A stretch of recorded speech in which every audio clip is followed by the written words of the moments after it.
Now I have a lot of resin. Now how do you work with the leftover resin? So either you can work with this coaster. Again, with this coaster, you will take a glass, you will put it like that so that you can work on a coaster, right? And then you can work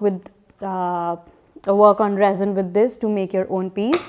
Or what you can do is you can buy silicone molds. You can buy any silicone mold. Silicone molds are the only thing in which you can, like, pour, and you can create whatever the shape you have of the mold, and you have a new resin thing, right? So for example, yesterday night I was doing a beach pour, and this was the silicone mold that I used. This is a beach shell mold.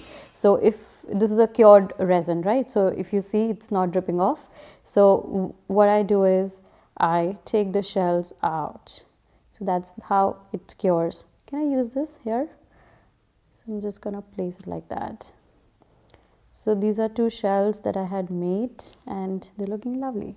So that's what happens when a resin cures. It it gives out the shape. So this is a mold. This is a cube mold, and whatever resin I have, I will just pour in the mold, because two things. If you pour this into your sink will clog, because resin is not soluble in water. So you will have to call a plumber or something. So if you want to save yourself from that kind of hazard, and I did a terrible mistake doing that earlier, so yeah, so don't do that. So what you do is I just put all my resin into this. And also, since this is plastic and I don't want to dump this, I don't want to be a bad person who creates plastic dump on nature.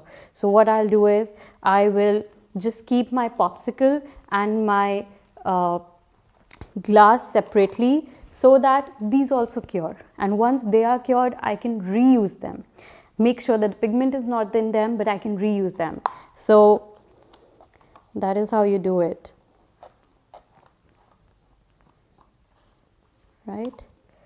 So make sure that you divide the popsicles, so you can reuse the popsicles. You can reuse these plastic glasses and whatever resin you have left. So you just pour. So this was excess of resin because I did a mistake, because my aquamarine fell off from the jar. So, and even with the spoons, I'm just going to keep it like very distantly.